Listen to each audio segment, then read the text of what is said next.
नमस्कार, मी रविराज मोरे। 7 जुलैला भरपूर प्रमाणात चोरटा या शिवारात पाणी आलं होतं, पाऊस आला होता, पावसाची सुरुवात झाली होती।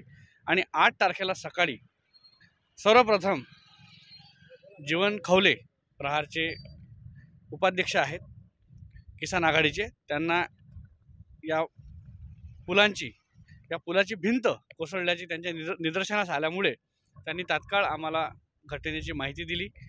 आम्ही इथे पोहोचल्यानंतर जीवन खवले यांनी या सर्व परिसराची पाहणी केली असता खूप मोठ्या प्रमाणात या नवीन अकोट रस्त्याच्या बांधकामाचे नुकसान झालेले आहे। त्याची सूचना जीवन खवले अनेक जे आहेत प्रहारचे कार्यकर्ते यांनी आम्हाला दिल्यानंतर तात्काळ आम्ही इथून फोनद्वारे संपर्क केला, इंजिनियरशी संपर्क केला, मुख्य कार्यकारी अभियंता अमरावती यांना संपर्क केल्यानंतर त्यांनी 2.5 ते 3 तासात प्रत्यक्ष या स्थळाची पाहणी करून या ठिकाणी पोहोचून या कामाचं एस्टिमेट तयार केलं पुन्हा एक परमनंट असं कॉन्क्रीट असं जे मागणी होती जीवन खवले प्रहार लोकांची, माझ्या उपोषणाच्या ज्या मागण्या होत्या त्या मागणीनुसार त्यांनी दखल घेत पुन्हा या जे पडलेली भिंत आहे या भिंतीची उभारणी करण्यासाठी एक वेगळ्या पद्धतीचा एक सँक्शन मॅप तयार करून कामाची सुरुवात केलेली आहे। अतिशय चांगल्या प्रतीचं काम सुरू आहे। जीवन खवले या ठिकाणचे स्वतः रहिवासी आहेत, त्यांचं ऑफिस आहे, चौट्टा सर्कलमध्ये आहे, चांगले धडाचे कार्यकर्ते आहेत, ते रोज या ठिकाणी पाहणी करतात, इंजिनियरला फोन करतात, संपर्क करतात, आमच्या संपर्कात आहेत। आम्ही सुद्धा त्यांना सांगतो की जीवन भाऊ जाऊन बघा काम कसं सुरू आहे, कशा प्रतीचं आहे, उत्कृष्ट दर्जाचं आहे की नाही आहे, की पुन्हा या कामामध्ये भ्रष्टाचार सुरू आहे का।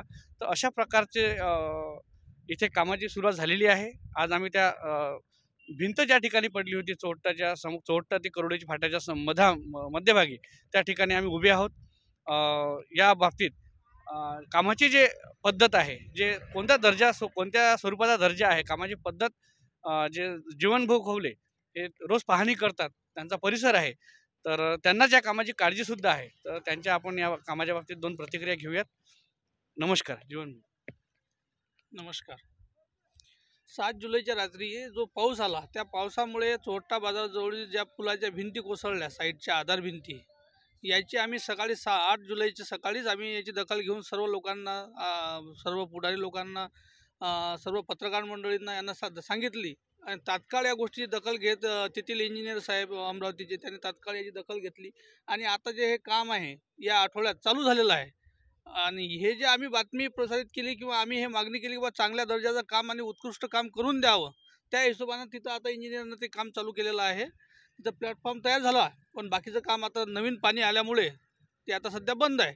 पण आता असं वाटतं की बा चांगलं काहीतरी चांगल्या दर्जाचं काम करतील अशी अपेक्षा आहे। हे होते प्रहारचे तळागाळातले कार्यकर्ते जीवनभाऊ खवले। माझ्या उपोषणामध्ये सुद्धा अशाच प्रकारची माझी एक महत्त्वाची अट होती की जे काम आता उर्वरित जे रस्त्याचं काम आहे ते उत्कृष्ट दर्जाचं काम व्हायला पाहिजे।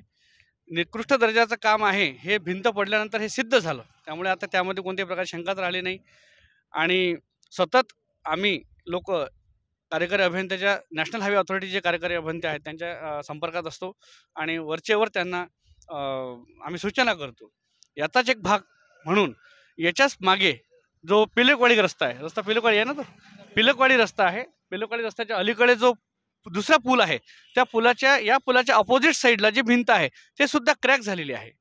तर ती क्रॅक झालेली भिंतीचं सुद्धा आम्ही अभियंताकडे सूचना केलेल्या आहेत। त्या दिवशी जीवनभाऊ खवले 7 तारखेला 8 तारखेला 8 जुलैला सोबतच नंदू राणे चोरटा गावचे सरपंच यांनी सुद्धा ह्या तात्काळ सूचना केल्या होत्या की ते जी भिंत आहे समोरची, कॅमेरामॅन आपल्या समोर थोडंसं समोरची जी भिंत आहे पिलकवाडी रस्त्यावरची, जो खालून डाऊनला कच्चा रस्ता दिलेला आहे तात्पुरत्या स्वरूपाचा, ते पूल सुद्धा क्रॅक झालेला आहे। तर तो सुद्धा येणाऱ्या काही काळातच कार्यकारी अभियंता नॅशनल हायवे अथॉरिटी तोडून टाकणार आहे। तोडल्यानंतर त्याची पुनर्बांधणी सुद्धा अशाच प्रकारची उत्कृष्ट क्वालिटी सुरू होणार आहे। हे सगळे जे अकोला रस्त्यावरचे जे शिकस्त पूल असतील, शिकस्त भिंती असतील, त्या सर्व पूल तोडण्याचे सूचना, आदेश जीवनभाऊ खवले आम्ही सगळ्या 4-5 लोकांनी जे आम्ही इथे तळमळीनं या ठिकाणी उपस्थित असतो. आम्ही त्यांना सूचना करतो आणि national highway authority even Nitin Gadkari यांच्या कार्यालयातसुद्धा दिल्लीलासुद्धा जीवनभाऊ खवले मेल करतात वरच्यावर. मी सुद्धा त्यांचा पाठपुरावा करतो. त्यामुळे ते भिंतसुद्धा आता येणाऱ्या काळातच काही तात्काळ तोडल्या जाईल. तोडून ह्या सर्व जे शिकस्त भिंती आहेत, ज्या आपल्याला आवश्यक आहेत, त्या तोडल्या जातील. तोडून त्या ठिकाणी चांगल्या उत्कृष्ट दर्जाचं ज्या पद्धतीने हे काम सुरू आहे सध्या, अशाच प्रकारच्या भिंती उभ्या राहतील. धन्यवाद.